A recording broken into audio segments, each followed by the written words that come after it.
So we are here at the Reidsville Industrial Park, right off of US 29, soon to be Interstate 785. This land was assembled, it's about a little over 200 acres, was assembled back in the early 2000s. It was acquired by the city of Reidsville and Rockingham County. So one of the advantages from an economic development standpoint in recruiting business is that we control the land. And so we can do a lot of different incentives that private landowners wouldn't be able to necessarily do. Because we're not in it to make money, we're here for jobs and to increase our tax base. We're here with Albaad USA, an Israeli company, or one of three companies in this park. Senritsu Logistics is a Japanese company. Amcor Packaging is an Australian-based company. And again, so Albaad is an Israeli company, the very first company to invest in this park. They have a second facility over off of Barn Street where we were earlier today, doing products over there and some distribution. But I'm with Mike Fitzgerald, the VP of Sales here on this windy day. Mike, tell us what this facility does and in just a few words about what you all do here. All right, well, we are a wipes converting facility. So our concept is we're buying nonwovens. Actually, our parent company makes nonwovens. We import that here, or we also buy in from the local companies here in the U.S. And we convert that into wet wipes. So the idea is we're making a lot of personal care, cosmetic, household cleaning, including disinfection, antibacterial. So we have a lot of different formats that we use. And of course, during this pandemic, the disinfection and the antibacterial have skyrocketed. So the volumes that we're seeing are significantly above what would be normal. And we've seen enough of that we've actually are increasing the number of lines that we operate here. Right. So we've moved our facility, which used to be 3 shifts, 5 days a week. We are now 3 shifts, 7 days a week. Wow. And we're adding production lines. So the idea is that there's a ramped up volume of disinfection and antibacterial products because of the pandemic, and we see that continuing for at least another 18 months. And the idea is that as we get this production capacity in, even if even the volume of disinfection goes down, we will actually open up other pieces of business because I have the available capacity. Sure. Well, I know, because speaking from a personal standpoint, and I've had this conversation with a lot of folks, that it may be an entire generation before wet wipes go out of style, especially the disinfectant kind. I think even post-pandemic, people have that little bit sense of, I won't say paranoia, but they're very much more conscious of what's out there in the world and what they touch and what they see. One of the things I found interesting, when the pandemic first came, I got calls from just about every industry here in Reidsville wanting to know how to get in front of these loans and grants, and you all were one of the first calls I took, and the biggest question at that time was, how do we get on the list of essential employers to where we're not forced to shut down because of the products you make and the customers that rely on your Correct. Products.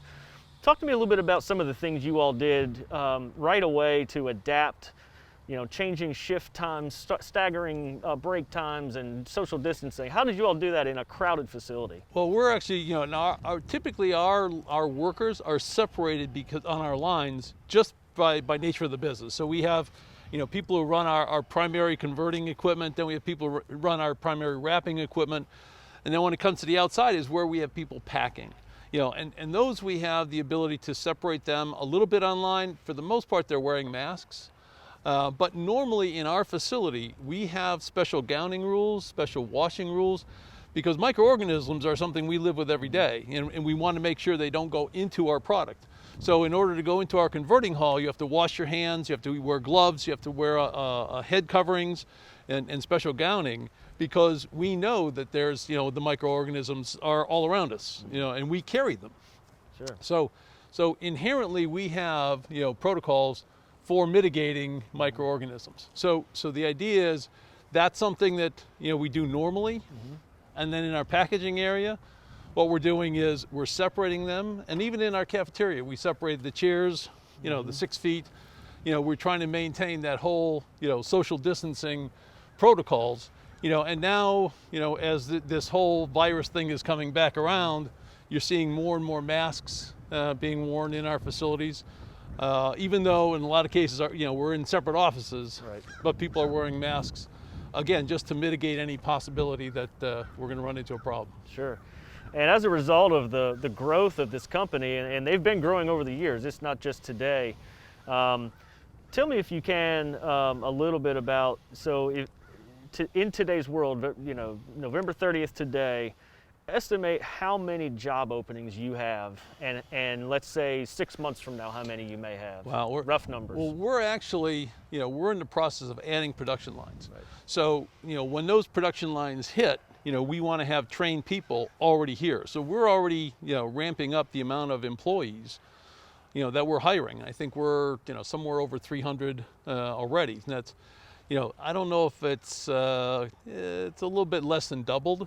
But the idea is that we need to bring these people in, and we're adding production lines all the way through, February of next year. Mm-hmm. So we need to make sure we have not only the people who can run those machines, but also the people that can handle the, bringing materials in, taking materials out, mm-hmm. On the logistics side, the support people, our technicians, so there's a lot of support that has to go along with the production lines, and the increased output.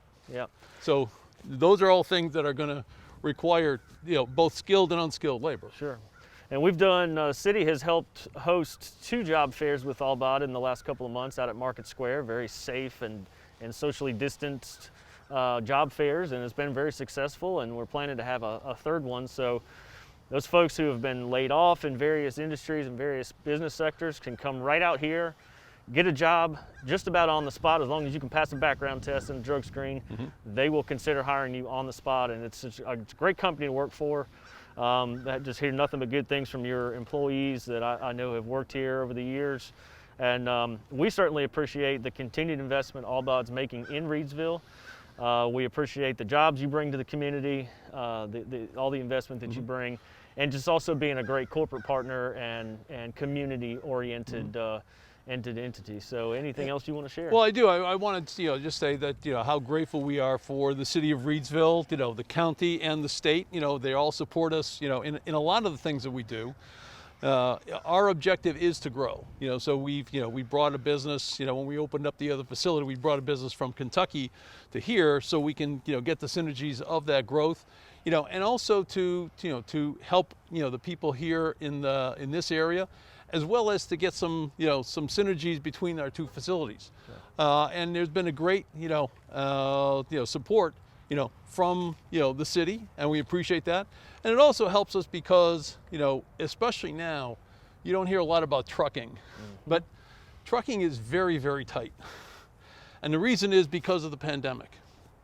I think the last thing I heard, there 5 loads per driver was what the Q3 looked like. Wow. And the idea is that what helps us here is you're on main routes, mm-hmm. Both for incoming, because I bring a lot of materials from somewhere else to here.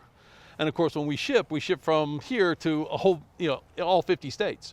So the idea is that we need that transportation hub, and we're using the second facility as a transportation hub for materials that we're doing and some of the other partners that we have, to consolidate to get these things there efficiently. So, that's all advantages of being here in North Carolina. Absolutely. Well, I know that this company was, as I mentioned, the first one to be in this Class A world-class business park, and I say world-class again because we have 3 companies here, all international.